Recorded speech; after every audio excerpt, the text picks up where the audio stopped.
Bonsoir à tous. Nos destins étaient liés et rien ne pouvait les séparer. Si elle souffrait, je souffrais. Si elle mourait, je mourrais. Olivier Grandson est l'invité de LCR ce soir.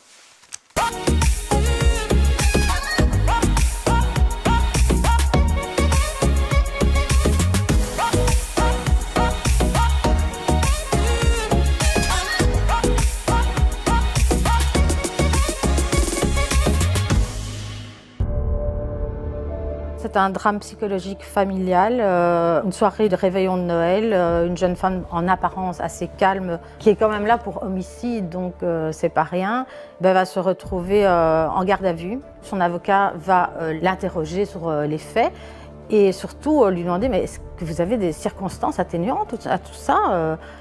Eh bien oui, il y en a plein des circonstances. Et là va se dérouler le fil de sa vie. D'abord, elle est jumelle avec sa sœur. Elle vit dans une atmosphère où la maman est assez dure, amère, c'est une femme assez mélancolique. C'est une histoire sur la gémellité, mais c'est une histoire sur le couple, sur le duo, sur l'alter ego, on peut dire. Qu'est-ce que deux personnes ensemble peuvent devenir une entité indépendante, particulière en tout cas. J'aime bien travailler surtout sur la personnalité de mes personnages, les ancrer très fort, leur donner un tempérament très fort, qu'on puisse s'y reconnaître en fait. Même la marâtre, on peut très bien aussi à certains moments la comprendre, même si ça peut paraître difficile à la lecture de la comprendre, mais si, elle a ses faiblesses, elle a ses pourquoi, ses comment. Voilà, c'est pourquoi, c'est comment. C'est Sylvie Roche qu'on vient de voir. On aurait pu l'inviter d'ailleurs, Olivier. Je suis désolé, mais voilà, on a des masques. On peut pas avoir deux personnes en plateau. Je suis désolé parce que c'est vraiment, et c'est une première, je crois, pour vous. Vous travaillez ensemble, vous vivez ensemble, on peut le dire, et vous travaillez ensemble. Elle a fait le scénario. Oui, mais alors ce qui est super, c'est que ça n'a pas été prémédité. Ah non ? Ça n'a pas été prévu. Non, Elle s'est pas dit je vais écrire un scénario parce que j'ai un dessinateur à la maison. Elle n'était pas jalouse, non ? Non, pas du tout. Elle a toujours aimé écrire, mais c'était pour le plaisir et un hobby. Mm-hmm. Et puis à un certain moment, elle a commencé à écrire un peu plus.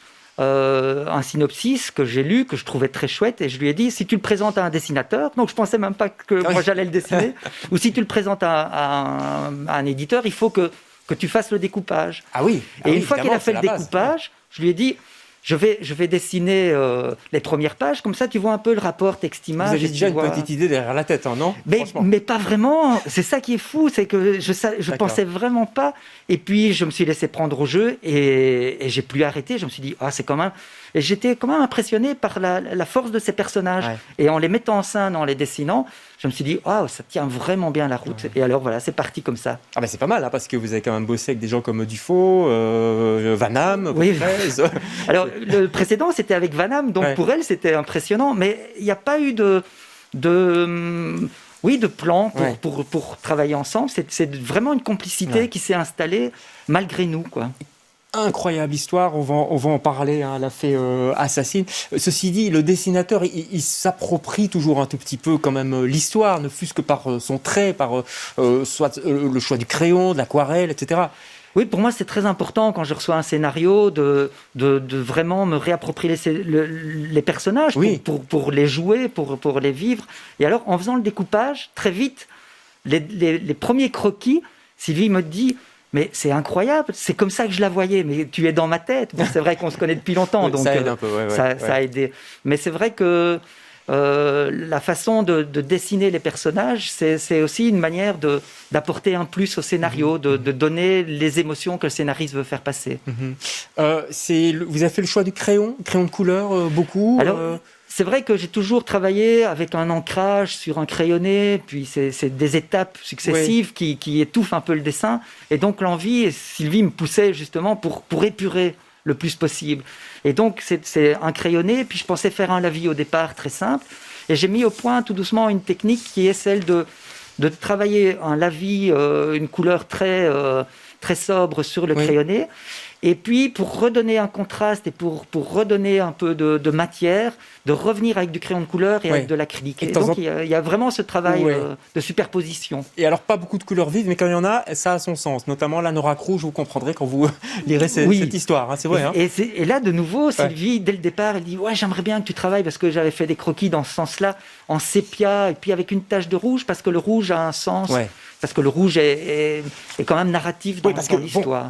Parce que on l'a pas encore dit, mais enfin, l'histoire, elle est un petit peu sordide quand même, si je puis me permettre. C'est une jeune femme qui est arrêtée pour meurtre, s'il vous plaît. On a du mal à y croire d'ailleurs, tout comme son mari, qui est complètement étonné par cette histoire. On découvre d'ailleurs l'histoire de cette jeune femme à travers le récit qu'elle en fait à l'avocat qui a décidé de la défendre, malgré tout. Histoire de 2 sœurs jumelles qui commence plutôt bien, sauf que très vite, on remarque que la maman a un souci. Elle est dépressive, je dirais même qu'elle est abusive et le père est absent. Oui, en fait, l'histoire commence au réveillon de Noël. Les filles ont vers les 24-25 ans. Et le personnage principal, Fanny, qui va raconter toute son histoire, une des 2 sœurs, invite sa mère un peu à contre-cœur. Et on sait dès le départ qu'il y aura un basculement à un certain moment. Le point de vue de l'histoire, c'est vraiment l'idée d'être face à son avocat et de retourner dans le passé et de revoir un peu tout le parcours, toute sa vie et tous les éléments qui font qu'à un certain moment, le destin bascule. Ouais, alors c'est un destin très particulier parce qu'il démarre, je veux pas dire, parce qu'il y a vraiment un moment donné, on comprend beaucoup de choses, donc ça on va pas dévoiler, il faut lire la bande dessinée bien sûr, mais on sent que ces 2 sœurs sont extrêmement liées, on se dit mais qu'est-ce qui a pu se passer quand même entre ces 2 sœurs? C'est un amour fou en fait. Oui, c'est ça, mais je pense que la thématique, c'est la complémentarité, c'est le couple, c'est le duo, et donc la gémellité. Il y a cette idée, il y a cette phrase de Erich Fromm qui dit « Le paradoxe de l'amour réside en ce que 2 personnes veulent être une, mais en fait restent 2 ». Donc comment on peut être en cohésion, en symbiose avec quelqu'un? Et en effet, la grosse blessure de la mère qui est quand même le personnage en résonance avec la marade dans les contes, qui a cette blessure en elle depuis longtemps, et elle a été abandonnée par l'homme qu'elle aimait. Et elle a été abandonnée au moment où elle se retrouvait enceinte, pas seulement d'une personne, mais de 2, puisque c'était des jumelles. Et donc, tous ses regrets, toute sa rancœur va être reportée sur les filles.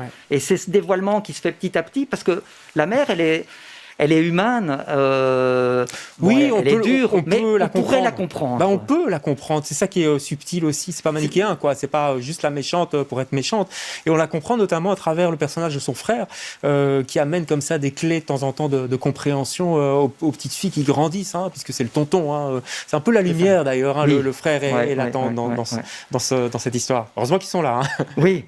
Pour Sylvie, c'était important justement dans son scénario Sylvie Roche, c'était important qu'on puisse comprendre que ce soit pas des personnages tout bons ou tout mauvais, que derrière ce côté assez dur, mélancolique de Cécilia, de la mère, il y ait cette compréhension-là. Mais elle est dure, parce que la colère, vous la dessinez très bien d'ailleurs, quand elle est en colère contre ses filles de façon complètement démesurée, on dit mais qu'est-ce qui se passe, elle va casser les meubles, etc.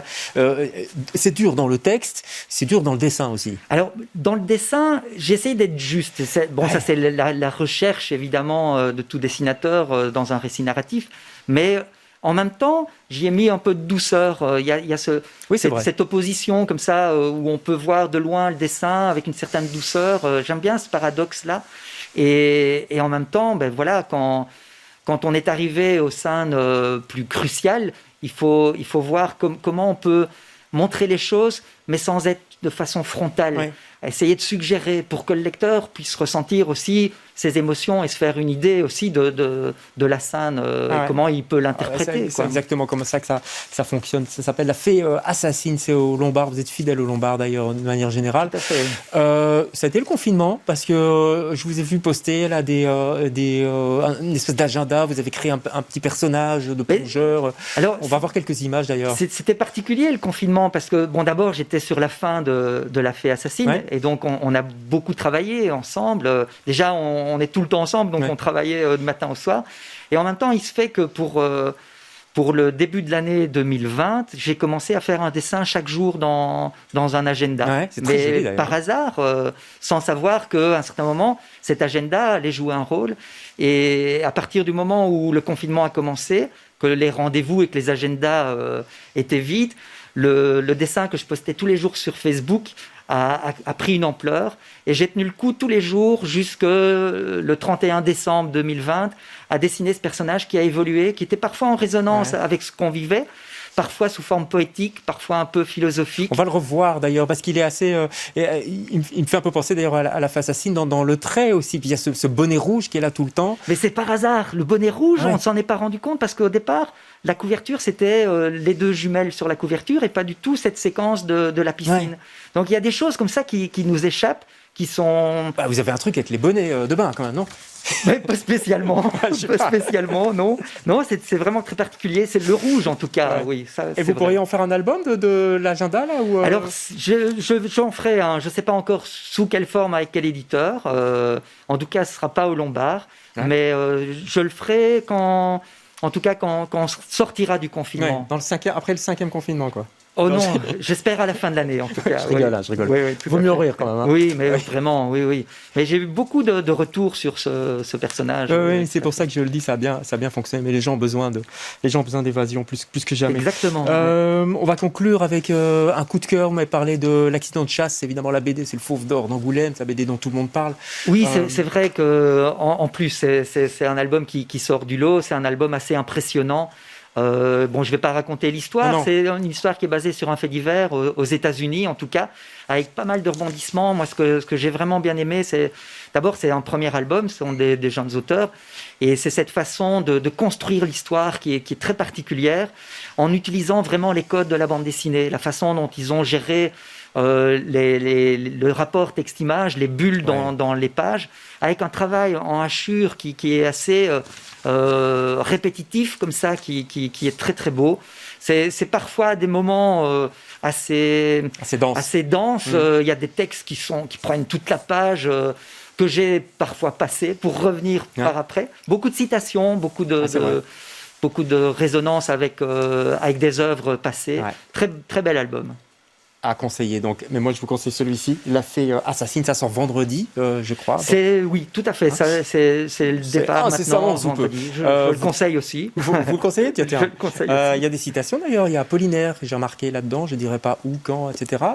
Des rapports à la musique. Et des rapports à la musique, Amy Winehouse évidemment, et un moment assez glaçant, Back to Black évidemment. Oui, voilà, ça, Sylvie Roche, il tenait beaucoup à cette filiation avec Amy Winehouse. Sylvie qu'on salue, qui a donc fait le scénario de cette bande dessinée avec vous, Olivier Granson. Merci beaucoup d'être passé chez nous. On se retrouve demain avec d'autres invités. Bonsoir.